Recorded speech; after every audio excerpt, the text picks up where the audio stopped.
Welcome back to another episode of 10 Minutes with Travis. We're going to go through all the week's news in under 10 minutes. It's quicker than... what's it quicker than? It's quicker than making pasta. It's quicker than a haircut, I'm guessing. It's been a while. It's quicker than... it's quicker than doing your laundry. You could watch this while you're doing your laundry. Do you need to do your laundry? You should probably do your laundry. And this week we get to find out how much perjury is too much perjury. I'm your host, Travis Grossi. Let's go. On Monday, the Trump administration announced a new trade deal with Canada, replacing the 25-year-old NAFTA, or North American Free Trade Agreement, with the totally new and not at all awkwardly named United States-Mexico-Canada Agreement, or USMCA. USMCA. It sounds like an allergy medication. That's why I try USMCA when my trade passages are blocked by a know-nothing blowhard. USMCA. Well, I mean, Mexico had to go before Canada in the name, otherwise it would have been USCAM, which isn't great, and is also the name of Trump's next online university, so. Trump, who campaigned on how NAFTA was the worst deal ever signed, well, except for the Iran deal, and the Paris Climate Accord, and the Trans-Pacific Partnership, and Obama's college apartment lease, and pretty much anything else the guy signed. Anyway, Trump held a triumphant news conference in the Rose Garden where he gleefully shouted down female reporters when he wasn't directly insulting them to their faces. Okay, question? Yeah, go ahead. Sure. She's shocked that I picked her. No. She's like in a state of shock. I'm not thinking, Mr. That's President. okay. I know you're not thinking. You never do. I'm sorry? No, go ahead. Go ahead. Sick burn. President of the United States, who's leading a party with arguably the biggest gender gap modern polling has ever seen. But maybe that's the point. I mean, he's lost almost all women, including Melania, who on Monday left for Africa wearing a jacket that just said, "I'm not coming back." So why not double down on the sexism and the misogyny? I mean, yeah, sure. Susan Collins and Lisa Murkowski might find it troubling, and Paul Ryan will say he hasn't seen the tape yet, and Jeff Flake will take the stairs for the rest of the time, but seeing as he's yet to face any actual consequences, political or otherwise, for his actions, why would he stop now? And so he hasn't. On Tuesday, The Times released a detailed report on how Trump's father funneled his wealth to his children using murky and sometimes illegal tax dodges, exposing the lie of Trump's self-made origin story. According to Donnie, his dad only gave him a paltry $1 million loan, which he paid back with interest, and he used to take on Manhattan real estate and eventually parlay into a global brand worth billions.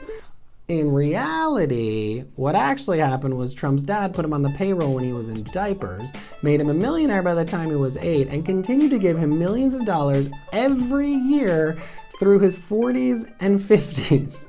Not only was he an employee cashing checks from his dad every month, Fred Trump found super creative ways to shovel as much money as possible Donnie's way. He made him his property manager, his landlord, his banker, his consultant. He paid for his car, his employees, his first Manhattan offices. He paid to renovate those offices.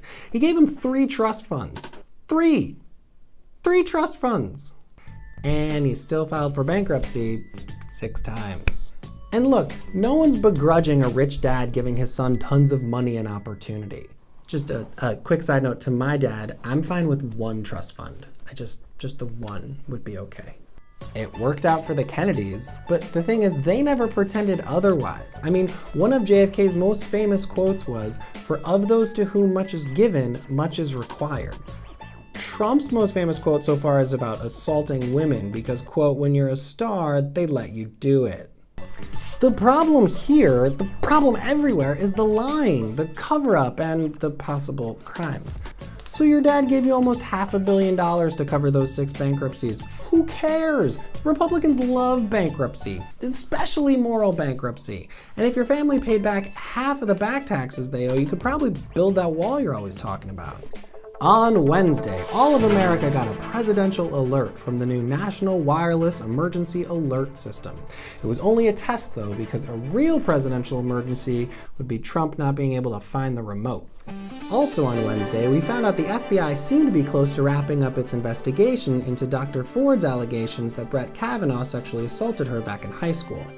Except they haven't actually talked to Dr. Ford yet, or Brett Kavanaugh.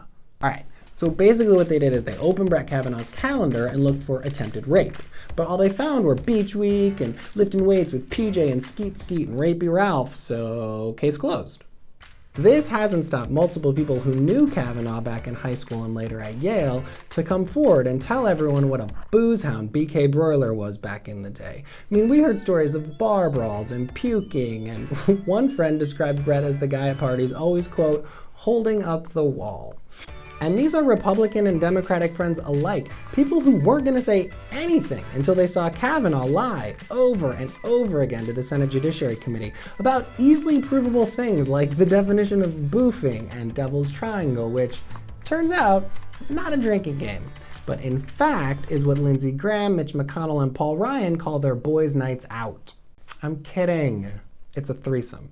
On Thursday, we found out a little bit more about that FBI report as it was made available to senators to view in a sealed room in the basement of the Senate. One by one, Republican senators said the report, which included 9 interviews but still not Dr. Ford or Brett Kavanaugh, made them feel comfortable moving ahead with a preliminary vote set for Friday morning and a final confirmation vote set for sometime on Saturday.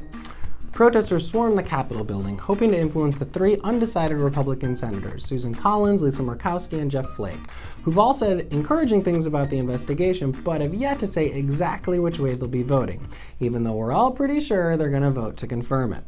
It's like when you asked your dad for a pony when you were little, and then on your birthday he said he had a surprise for you, and you asked him, oh, is it a pony? And he said, I don't know, with that little twinkle in his eye. And even though you know in your heart of hearts there's no way you're getting a pony, you still have some hope as you're unwrapping that tiny box at your kitchen table. That is way too small to be a pony, but maybe it's a riding hat or a key to a stable or a picture of the pony that you'll name Chester and love and braid his hair, and then you open the box and it's actually a pack of baseball cards and some Big League chewing gum. And you sit there and you try not to act disappointed because Mark Grace was cute in the early 90s before we all decided that goatees were kind of weird, and the Big League Chew would be fun to pass around with your friends and pretend that you were elementary school kids who dipped.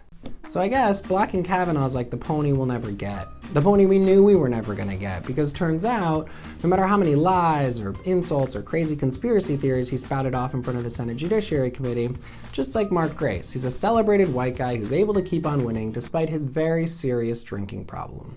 And on Friday, I actually have no idea what happened on Friday because I'm recording this on Thursday so I can head out of town for the weekend. But what do I wish would happen on Friday? I wish Jeff Flake, Susan Collins, and Lisa Murkowski marched down to the floor of the Senate, holding hands and wearing pink pussy hats and vote no on Kavanaugh. Maybe not even because they believe he sexually assaulted Dr. Ford, but just because he proved himself to be a liar in front of the Senate Judiciary Committee and in no way an unbiased judge. And while they're at it, they vote to immediately subpoena Trump's tax return, something they could do right now, and refuse to provide him any more political cover until we find out exactly how many crimes he's covering up. Is that what I think will happen? No. But I'm still hoping for a pony. Alright, that's it for this week. Thank you so much for watching 10 Minutes with Travis. If you like, please share, subscribe, all the internet things. But, like I say every week, the most important thing is please make sure you're registered to vote. Go to vote.org. Do it now. Thank you. Thank you so much.